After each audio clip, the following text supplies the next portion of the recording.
ndi kumwe na Nzayiga Lambert akaba ari representant legal w'ikigo cyitwa GTS TSS. Ubwo nyine araza kutubwira cyangwa araza kutunyuriramo ibyo bakora cyangwa iyo service baha abana rwatoye ikaze mu kiganiro Bwana Lambert. Murakoze cyane Bwana Origene. Yes. Kandi Isango Star na yes, ubwo nkomeje ni bumoso bwanjye, ubwo ni bumoso bwacu twembi tugaturi kumwe na Nshimimana Enoch akaba ari directeur wa GTS TSS gishuri iherereye muri Uhango. Murakoze cyane. Mu by'ukuri nabanza nagisobanura. GTS TSS yuze GTS Technical Secondary School. Ni ishuri rero birumvikana ko harimo kuba ari technique kandi harimo no kuba ari secondary, ni ukuvuga dutanga ubumenyi bwisumbuye mu bya technique. Service dutanga dufite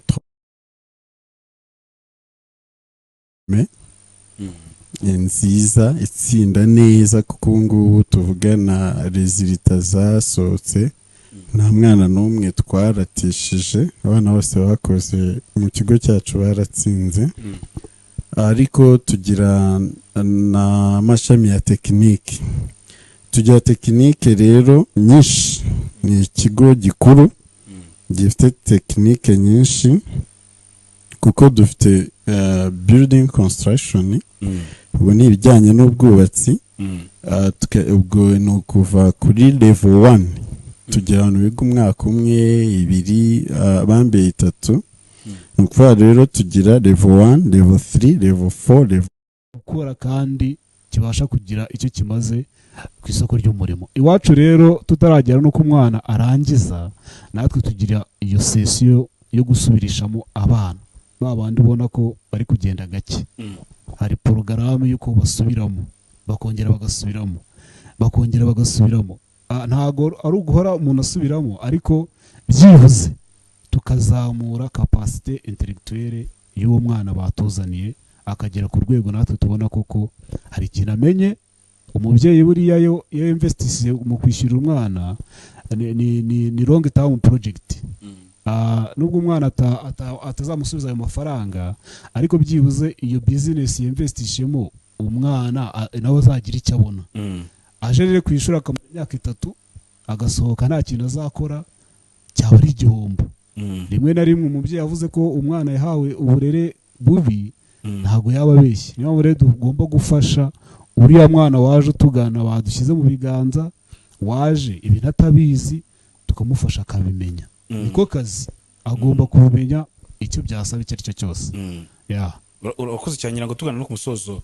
Lambert dufashe ubutumwa wagenera abashaka ko bari dukurikiye, ikindi ariko no ku bafite ibigo by'amashuri kugira ngo dukomeze kuzamura rya reme ry'uburezi. Iyo tuvuze reme ry'uburezi ni igenyere service iba yagenze neza mu burezi, ariko tukanabihuza na cya kindi turi kugira ya siroga yacu turi kugira ati uri dufashe ubutumwa wagenera abashaka ko bari dukurikiye, ikindi ariko no ku bafite ibigo by'amashuri kugira ngo dukomeze kuzamura rya reme ry'uburezi. Iyo tuvuze reme ry'uburezi ni igenyere service iba yagenze neza mu burezi, ariko tukanabihuza na cya kindi turi kugira ya siroga yacu turi kugira ati uburere, umuco ndetse n'intsinzi. Yes. Murakoze cyane Origene. Mbere na mbere ndashimira Isango Star baduhaye uno mwanya ndetse n'umuyobozi w'ikiganiro True Service. Bwa kabiri ababyeyi barimo bakurikiye ikiganiro, hano ntabwo rwose ibintu tuvuga bitandukanye n'ibyo dukora, ni 100% turabikora. Ubuhamya bwatangwa n'abana biga ku ishuri ryacu. Umwana tumufasha muri ibyo bintu bitatu twavuze. Bwa mbere kwiga, agomba kwiga, afite umwarimu w'indashyikirwa. Abarimu bacu ni abarimu dutoranya binyuze mu bizamini, binyuze mu manota meza bafite, ku buryo icyo kintu twaragitsinze. Nta kindi kintu agomba kuba ashoboye bwa kabiri abana tubafata neza mu mibereho, mu mirire. Nta hantu wabona ishuri rifata abana neza mu mirire nk'ishuri ryacu. Bwa gatatu ibijyanye n'umuco, bagomba kugira imyidagaduro ariko ishingiye ku muco wa kinyarwanda, bagahabwa inama cyane cyane bakagenda ku ndangagaciro za gikristo. Amashuri rero abagenzi bacu nababwira ko bakwiye kwita ku bushobozi bw'umwana, bakwiye guharanira ko umwana aziga n'ibyo akabona birete nziza, ariko ko ikigamijwe ni ugukora akazi hano hanze. Bakwiye rero gutegura umukozi mwiza, icyo nicyo nabashishikariza. ubundi ngashimira ababyeyi dukorana, nkanashishikariza abari gushaka amashuri kuza muri Gitisi TSS. Turabodinga, nta mwana wiga iwacu ngo abure aho arara, kandi ibijyanye n'amatera si ngombwa, turazifite. Hari ibintu byinshi tworohereza umubyeyi, niyo mpamvu rero kugana Gitisi TSS ari ibintu bizamugira akamaro uzaza wese adusanga, kandi tuzamwakira. Yes.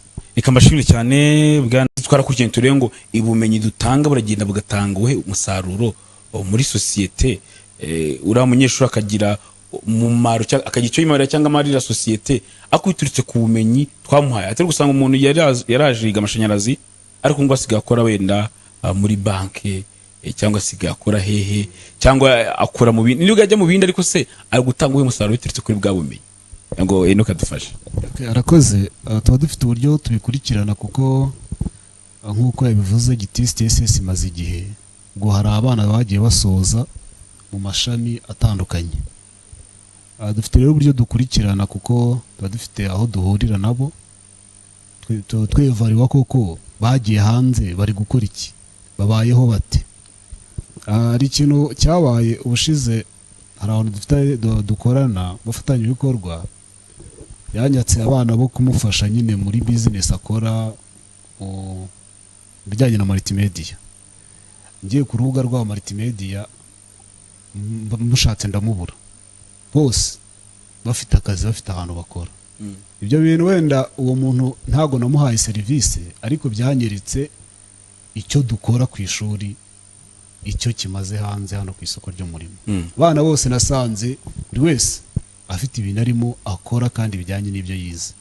Biradushimisha rero kandi bikanadutera imbaraga iyo tubona abana bacu barangiza buri wese ibyo yize akagenda agakora. Hari abana barangije kwiga amasomo y'igihe gito, bose iyo tuje hano muri uyu mujyi duhura nabo, abari mu magaraje batandukanye, abari mu mahoteli, nyine ukumva biguteye ishema. Ni nabyo rero bidutera imbaraga zo gukomeza gukora, ntabwo dushobora gucika intege. Nakungana wenda directeur ho gato, ubundi buryo dukoresha kugira ngo tumenye ko ibyo dukora bifite akamaro muri sosiyete. Gitisi TSS dufite umwihariko w'uko abantu bahize n'abahakoze bafite komite ibahuza. Ni ukuvuga ngo rero buri rimwe mu mwaka baragaruka mu cyo twita gushima, bagatanga ubuhamya bw'ahantu bagiye bakorera, akazi bahanze, abatanze akandi kazi. Bino bintu rero nabyo ni igipimo dukoresha kugira ngo tumenye koko ibyo dukora bigera ku Banyarwanda. Ikindi ni kampani bakora, ni ukuvuga ngo dufite ibanga ry'uko mbere y'uko abana baba b'icyiciro cya mbere, baba abiga imyaka myinshi bataha, tubaganiriza ku kintu cya business advisory, kwihangira imirimo. Hanze hari n'amahirwe baba bategereje mu bigo bya leta yateganyije, ku buryo aba bana rero ubwacu tubaha orientation kugira ngo bagere hanze bahite bahura n'isi y'umurimo, baniteza imbere. Urwego rwa competence akwiye kugeraho kugira ngo koko ibikorwa bye noneho azasohoke atari umuntu ugiye gusubira muri stage, ahubwo ari umuntu ugiye gukora bya bindi yize, noneho bitangire bimutunge. Itandukaniro riba rihari. Yego narambere akunganire kuri cya kindi. Icyo nakunganira, murakoze cyane ku bintu byo kuvuga ngo abana se basohoka bafite ubumenyi koko bajyanye ku isoko ngo bahahe, cyangwa se ikibazo cyangwa ikigo ura mwarimu kwiduha niwe ufite ikibazo wenda wiga biduhamo, bigatuma tugera hanze tugasanga tumeze twize 30% ibiri hanze ni 70. Iyo mvugo iravugwa ati twiga 30, 70 iri hariya. Ese nitwe kibazo cyangwa ikibazo n'uribido? Enoke yarabisobanuye neza, ariko ndagaruka kuri iki kintu cya internship cyangwa stage. Mu by'ukuri wari urimo uvuga ko bajyayo barangije mu wa gatandatu, ariko ubu byarahindutse. Ugereranyije mbere na nyuma, uyu munsi bimeze neza, ntabwo icyo kibazo kizagaruka. Natanga urugero nko ku ishuri ryacu, abana batangira stage mu mwaka muri level ya 3, ubwo navuga ko ari umwaka wa 4. Mu mwaka ukurikiye wa 5 bagakora stage, no mu wa 6 bagakora stage. Ariko impamvu nshimangira ko ikibazo kitazagaruka nuko abana biga muri GTSS ku isoko bakoreraho internship, ubwo ni isoko ry'umurimo, ni mu makampani, ni mu workshop, n'undi atanga acuruza. Twagiye turabasura, tukahakura rero ripoti y'uko ari abahanga. Ikindi kibitwereka ko ibyo bakora babihuza n'amasomo biga, nuko abana twakira iyo bavuye muri internship bariyongera. Nukuvuga ngo nimba twohereje abana muri internship 100, umwaka ukurikiye twakira abana 120. Dete ya mbere ubuhamya baje bakurikiye babandi kuko baba bahuriyeyo n'abandi biga ahandi. Rero nashishikariza abagenzi bacu bafite zino serivisi z'amashuri kubaka ubushobozi mu workshop, kwizi pratique bakora 70%, n'undi badafite ibikoresho bihagije mu workshop bigiramo, ntabwo no kuri tele babona icyo batanga. Rero mu magambo makeya navuga ko iki kibazo ubu ngubu bigiye kujya bigaragara ko umwana ibyo yiga anabikora kandi anabizi. By'umwihariko twe kuri GTSS tubikora tugamije ko azajya ku kazi kandi biduha umusaruro. Abana benshi barangiza badakomeje amashuri, kuri icyo cyiciro barangirijeho bahita bajya mu workshop, cyane cyane aho bakoreyemo internship. Rero bitwizeza ko baba babikoze neza, batanze icyo bagomba gutanga. Murakoze. Bigenda bivugururwa kuko byagaragaye ko byari ikibazo, ariko aho aya mashuri ya tekinike yaziye biradufasha, kuko usanga uko curriculum biteguye 70% aba ari pratique, cyangwa se no gushyira mu bikorwa ibyo wiga. Noneho 30% isigaye ni cya gihe umwana ari mu ishuri, noneho bamusobanurira ibyo ari buze kujya gukora muri pratique. Ibyo bifasha umunyeshuri kurushaho kumva koko ibyo yiga. Nimba yiga kubaka, 70% y'amasaha ari bumare mu ishuri yiga azaba ari muri pratique. Ibyo ngibyo biratuma ajya ku isoko ry'umurimo ibintu byose yize azi kubikora, kuruta uko mu gihe cyashize 70% ahubwo yabaga ari teori, noneho pratique ikaba ari 30%, ku buryo umuntu ashobora kurangiza imyaka 3 hari ibintu yize ku kibaho ariko atazi ngo bikorwa bite.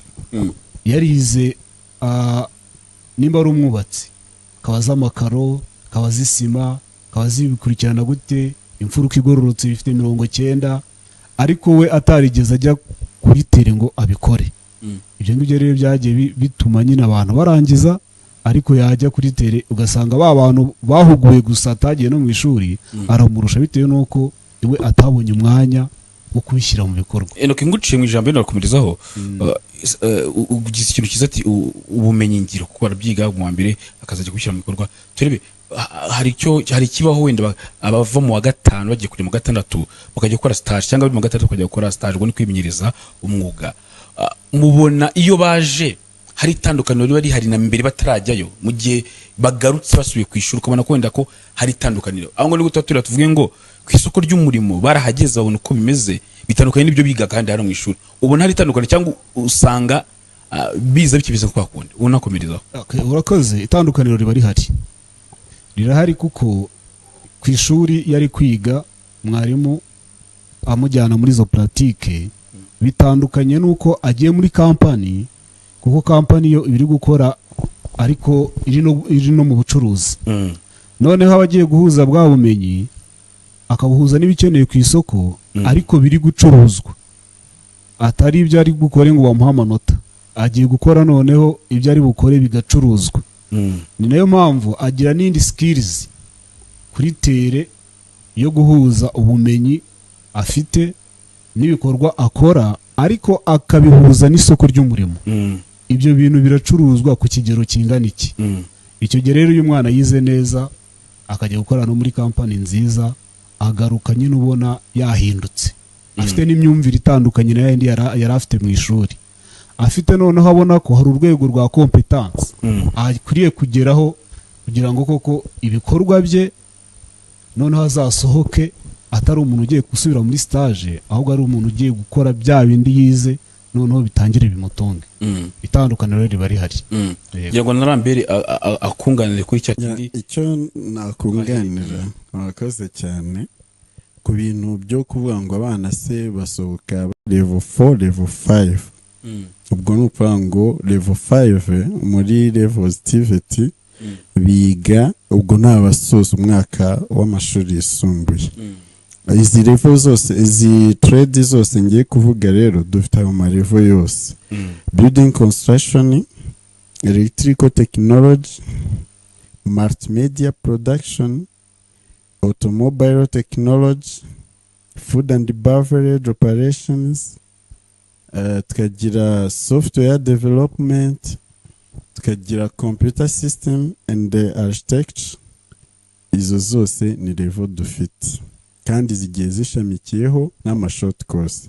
Ariko tugira course zihariye zidashamikiye kuri izi, arizo hair dressing, ibijyanye no gutunganya imisatsi n'ubwiza, tukagira tailoring, noneho hakagaruka za level zose zishamikiye kuri ziriya nagiye mvuga. Mu by'ukuri ni izo serivisi dutanga, hakiyongeraho kuba akantu nkunda kukavuga, nkabwira ababyeyi, isi dutuyemo umuntu wese agomba kugira ikintu yihariye.